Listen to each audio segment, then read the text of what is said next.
ಜಾತಿ ಮಾಡಿದ್ರೆ ಗುರುಗಳನ್ನ ದುರುಪಯೋಗ ಮಾಡ್ಕೊಂಡಿದ್ರೆ ಅವರು ಇನ್ನೂ ರಾಜಕೀಯವಾಗಿ ಎತ್ತರಕ್ಕೆ ಬೆಳೀತಕ್ಕಂಥ ಸಾಧ್ಯತೆ ಇತ್ತು. ಒಂದ್ ಕಡೆ ಅಭಿವೃದ್ಧಿಗೂ ಅಡ್ಡಿ ಆದ್ರಿ, ಇನ್ನೊಂದು ನಾಯಕತ್ವಕ್ಕೂ ಅಡ್ಡಿ ಆದ್ರಿ. ಹೂವಿನಹಡಗಲಿಯ ಸಾಂಸ್ಕೃತಿಕ ಹರಿಕಾರ ಮಾಜಿ ಉಪಮುಖ್ಯಮಂತ್ರಿ ದಿವಂಗತ ಎಂಪಿ ಪ್ರಕಾಶ್ ಅವರ ಕಂಚಿನ ಪುತ್ಥಳಿ ಲೋಕಾರ್ಪಣೆಯ ಐತಿಹಾಸಿಕ ಕಾರ್ಯಕ್ರಮಕ್ಕೆ ಹಡಗಲಿ ಪಟ್ಟಣ ಸಾಕ್ಷಿಯಾಗಿದೆ. ಮಾಜಿ ಸಿಎಂ ಸಿದ್ದರಾಮಯ್ಯನವರ ನೇತೃತ್ವದಲ್ಲಿ ನಡೆದ ಈ ಭವ್ಯ ಸಮಾರಂಭದಲ್ಲಿ ವಿವಿಧ ಮಠಗಳ ಮಠಾಧೀಶರು, ಹಾಲಿ ಮಾಜಿ ಶಾಸಕರು ಹಾಗೂ ರಂಗಭೂಮಿ ಗಣ್ಯರು ಭಾಗವಹಿಸಿ ಎಂಪಿ ಪ್ರಕಾಶ್ ಅವರ ವ್ಯಕ್ತಿತ್ವ ಹಾಗೂ ಅವರು ಹಾಕಿಕೊಟ್ಟ ರಾಜಕೀಯ ಆದರ್ಶಗಳನ್ನು ಮುಕ್ತವಾಗಿ ಹಂಚಿಕೊಂಡಿದ್ದಾರೆ. ಈ ಕುರಿತ ಸಂಪೂರ್ಣ ಮಾಹಿತಿ ಇಲ್ಲಿದೆ.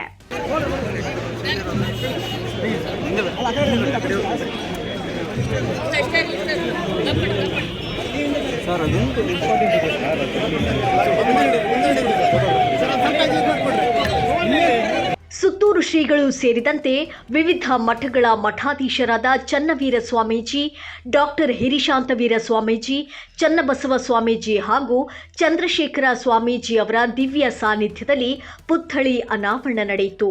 ಈ ವೇಳೆ ಮಾತನಾಡಿದ ರಂಗ ನಿರ್ದೇಶಕ ಶ್ರೀನಿವಾಸ ಕಪ್ಪಣ್ಣ, ನಾಟಕ ಅಕಾಡೆಮಿ ಅಧ್ಯಕ್ಷ ನಾಗರಾಜಮೂರ್ತಿ ಮತ್ತು ಕಿರುತೆರೆ ನಿರ್ದೇಶಕ ಟಿಎನ್ ಸೀತಾರಾಮ್, ವ್ಯವಸ್ಥೆ ಸರಿ ಹೋಗಬೇಕಾದರೆ ಎಲ್ಲರ ಮನಸ್ಸಿನಲ್ಲಿನ ರಾಕ್ಷಸನ ಸಂಹಾರ ಆಗಬೇಕಿದೆ.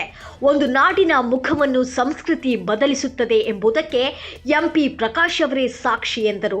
ಅದೊಂದು ಕುರ್ಚಿ, ಒಂದು ಅಕ್ಷರ ಸೆಕ್ರೆಟರಿ ಇರ್ತಾರೆ ಅನ್ನೋದಕ್ಕಲ್ಲ, ಒಂದು ನಾಡಿನ ಮುಖವನ್ನ ಸಂಸ್ಕೃತಿ ಬದಲಾಯಿಸುತ್ತೆ ಅನ್ನೋದು. ಒಂದು ನಾಡಿನ ಮುಖವನ್ನ ಸಂಸ್ಕೃತಿ ಬದಲಾಯಿಸುತ್ತೆ. ಅದೇ ಇವತ್ತು ಪ್ರಕಾಶ್ಗೂ ಮತ್ತು ಇದುವರೆಗೆ ಆಗಿ ಹೋದ ಅನೇಕ ರಾಜಕಾರಣ. ಮಾಜಿ ಸಚಿವೆ ಲೀಲಾದೇವಿ ಆರ್ ಪ್ರಸಾದ್ ಹಾಗೂ ಶಾಸಕ ಎಲ್ ಕೃಷ್ಣನಾಯ್ಕ ಮಾತನಾಡಿ, ಹೂವಿನಹಡಗಲಿ ಇಂದು ರಾಜ್ಯ ಮಟ್ಟದಲ್ಲಿ ಹೆಸರಾಗಲು ಎಂಪಿ ಪ್ರಕಾಶ್ ಅವರೇ ಕಾರಣ ಎಂದು ಕೃತಜ್ಞತೆ ಸಲ್ಲಿಸಿದರು. ಎಂಪಿ ಪ್ರಕಾಶ್ ಸಾಹೇಬರ ಸೇವೆ ಕೇವಲ ಈ ಕ್ಷೇತ್ರಕ್ಕೆ ಸೀಮಿತ ಅಲ್ಲ, ಇಡೀ ರಾಜ್ಯಕ್ಕೆ ಸೀಮಿತ ಆದರೂ ಕೂಡ ತಪ್ಪಾಗಲಾರದು. ಹೂವಿನಹಡಗಲಿ ಶಾಸಕರಂದ್ರೆ ಈ ರಾಜ್ಯದಲ್ಲಿ ಬಹಳಷ್ಟು ಜನತೆಗೆ ಗೊತ್ತಾಗೋದಿಲ್ಲ. ಹೂವಿನಹಡಗಲಿ ಎಲ್ಲಿ ಬರುತ್ತೆ, ಹಡಗಲಿ ಎಲ್ಲಿ ಬರುತ್ತೆ ಅಂತ ಹೇಳ್ತಾರೆ.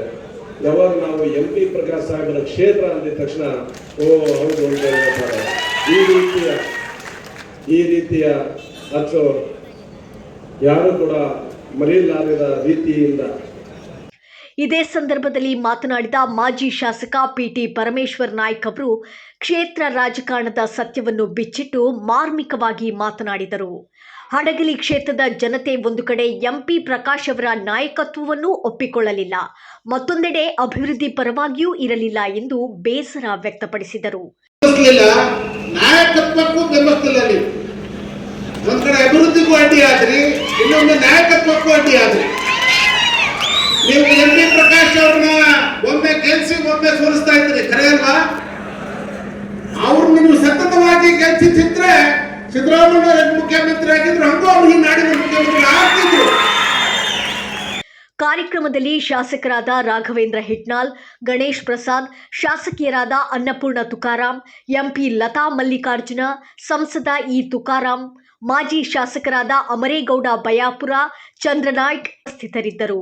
ಪುತ್ಥಳಿ ಅನಾವರಣಗೊಳಿಸಿ ಅತ್ಯಂತ ಭಾವುಕರಾಗಿ ಮಾತನಾಡಿದ ಮಾಜಿ ಸಿಎಂ ಸಿದ್ದರಾಮಯ್ಯ, ಒಬ್ಬ ಸಜ್ಜನ ರಾಜಕಾರಣಿ ಹಾಗೂ ಅಜಾತ ಶತ್ರುವನ್ನು ನಾವು ಕಳೆದುಕೊಂಡಿದ್ದೇವೆ. ಅಂದು ಜನತಾ ಪಾರ್ಟಿಯಲ್ಲಿ ನಾನು ಟಿಕೆಟ್ ಕೇಳಿದ್ದೆ, ಆದರೆ ಪಕ್ಷ ನನಗೆ ನೀಡದೆ ಅವರಿಗೆ ನೀಡಿತು. ಅವರು ಗೆದ್ದರು. ರಾಜಕಾರಣಿಗಳಲ್ಲಿ ಅವರಷ್ಟು ಓದಿಕೊಂಡಿದ್ದ ವೈಚಾರಿಕ ನಾಯಕರು ಬಹಳ ಕಡಿಮೆ. ನಾನು ಸಮಸ್ಯೆಗೆ ಸಿಲುಕಿದಾಗಲೆಲ್ಲ ಪರಿಹಾರಕ್ಕಾಗಿ ಮೊದಲು ಎಂಪಿ ಪ್ರಕಾಶ್ ಅವರನ್ನೇ ಭೇಟಿ ಮಾಡ್ತಿದ್ದೆ ಎಂದರು.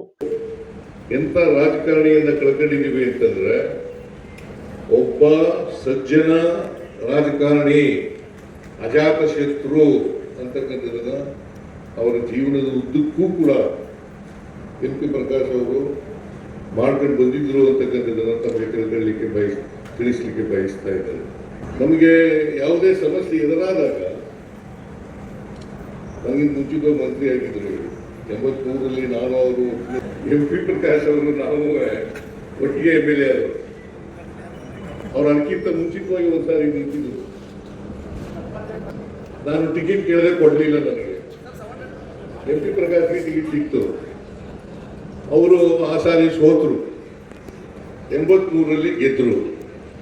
ನಾನು 83ರಲ್ಲಿ ನನಗೂ 83ರಲ್ಲೂ ಟಿಕೆಟ್ ಕೊಡಲಿಲ್ಲ. ಮತ್ತೆ ನಾನು ಇಂಡಿಪೆಂಡೆಂಟ್ ಆಗಿ ನಿಂತ್ಕೊಂಡೆ. ಆಮೇಲೆ ಆರ್ಸ್ ಬಂದೆ. ಜೊತೆಯಲ್ಲಿ ಇಬ್ಬರು ಕೂಡ ಶಾಸನಸಭೆಗೆ ಬಂದವು.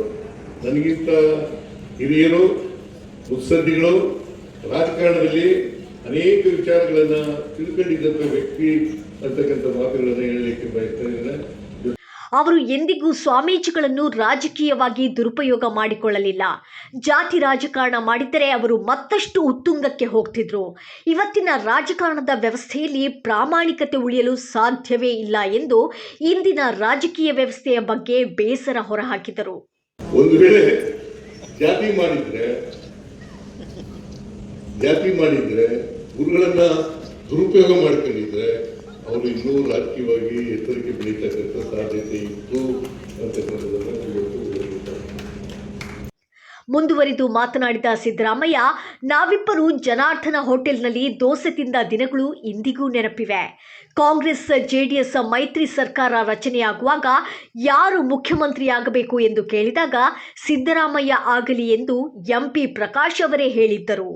ದೇವೇಗೌಡರು ನನ್ನನ್ನು ಪಕ್ಷದಿಂದ ಕಿತ್ತು ಹಾಕಿದ ಮೇಲೆ ನಾನು ಅವರನ್ನು ಅಹಿಂದ ಸಂಘಟನೆಗೆ ಬನ್ನಿ ಎಂದು ಕರೆದೆ.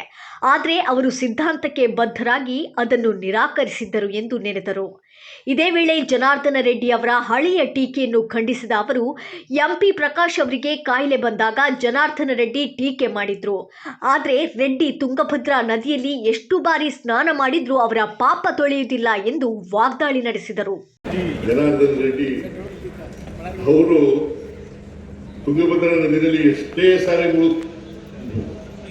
ಸ್ನಾನ ಮಾಡಿದ್ರು ಕೂಡ ಅವ್ರಿಗೆ ಇದ್ದಂಥ ಕಳಂಕ ಹೋಗ್ಲಿಕ್ಕಿಲ್ಲ ಅಂತಕ್ಕಂಥ ಮಾತುಗಳನ್ನ ಅಂತ್ಯವರು ಇವ್ರ ಬಗ್ಗೆ ಟೀಕೆ ಮಾಡ್ತಕ್ಕಂಥದ್ದು, ಗೇಲಿ ಮಾಡ್ತಕ್ಕಂಥ ಮಾಡಿದ್ರು ಅಂತಕ್ಕಂಥ ಮಾತುಗಳನ್ನ ಈ ಸಂದರ್ಭದಲ್ಲಿ ಹೇಳಲಿಕ್ಕೆ ಬಯಸ್ತಾ ಇದ್ದಾರೆ. ನಿಮ್ಗೆಲ್ಲ ಗೊತ್ತಿರಲಿ ಅಂತ ಇದನ್ನೆಲ್ಲ ಹೇಳ್ತಾ ಇರೋದು.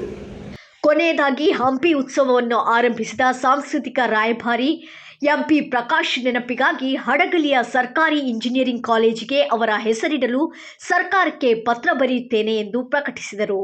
ವತಿಯಿಂದ ಗೌರವ ಸಮರ್ಪಣೆಯನ್ನ ಸಲ್ಲಿಸ್ತಾ ಇದ್ದಾರೆ. ಒಂದು ಜೋರಾದ ಚಪ್ಪಾಳೆಯೊಂದಿಗೆ ತಮ್ಮ ಸಮರ್ಪಣೆಯನ್ನು ಸಲ್ಲಿಸಬೇಕಂತ ಹೇಳಿ ವಿನಂತಿಯನ್ನು ಮಾಡಿಕೊಳ್ತಾ ಇದ್ದೇನೆ.